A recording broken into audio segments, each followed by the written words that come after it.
Bonjour les amis, alors je vais vous présenter aujourd'hui une bonne pièce italienne ou française en or. Il s'agit d'une pièce de 40 lire or donc, qui a été frappée à Milan en 1808. Donc c'est une pièce qui a été frappée sous l'occupation française et donc sur cette pièce on voit le portrait de Napoléon Ier, Napoléon empereur et roi, puisque Napoléon était non seulement empereur des Français mais aussi roi d'Italie, tout au moins entre 1805 et 1814. Donc cette pièce, comme on peut le voir, elle a été frappée, elle a une valeur faciale de 40 lire, mais c'est l'équivalent tout à fait exact d'une pièce de 40 francs or. C'est-à-dire que ce sont les pièces de 40 francs or, qu'on appelle aussi les doubles Napoléon, ou les pièces de 40 lire. Or, ce sont des pièces qui ont tout à fait absolument les mêmes caractéristiques techniques, c'est-à-dire que ce sont des pièces composées en or pur à 900 millièmes. Les pièces pèsent 12 grammes 903 d'or, alors ça c'est le poids total, et elles sont composées d'or pur à 90% et de 10% de cuivre, puisque ces pièces étaient destinées à la circulation courante. Alors ces pièces, elles sont assez grosses, puisqu'elles font 26 mm, donc vous voyez, si on les compare par exemple à une pièce de 20 francs or traditionnelle, en fait c'est le double, c'est un double Napoléon. Donc là on a une pièce de 20 francs or normale, enfin simple on va dire, et là la pièce de 40 lire. Et cette pièce de 40 lire donc a un diamètre de 26 mm, ce qui correspond, si on veut, à un équivalent moderne à une pièce de 2 euros au niveau de son diamètre.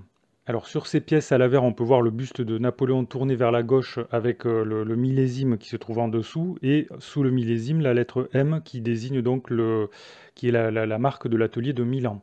Au revers de la pièce, on peut voir un écu sur aigle dans un manteau couronné, et la dénomination, donc la valeur de la pièce, 40 lire, qui se trouve en dessous.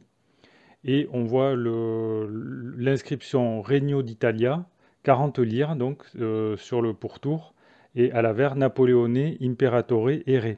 Alors en ce qui concerne la tranche, elle est inscrite en creux, et on peut y lire l'inscription suivante, Dio protegge l'Italia, ce qui signifie Dieu protège l'Italie. Alors les pièces de 40 lire de Napoléon Ier sont relativement rares quand même par rapport aux pièces, disons, de 40 francs, à certaines pièces de 40 francs françaises qui ont été frappées pour certaines à plus d'1 million d'exemplaires. En général, ces pièces-là, le tirage le plus élevé, c'est 352 000 exemplaires.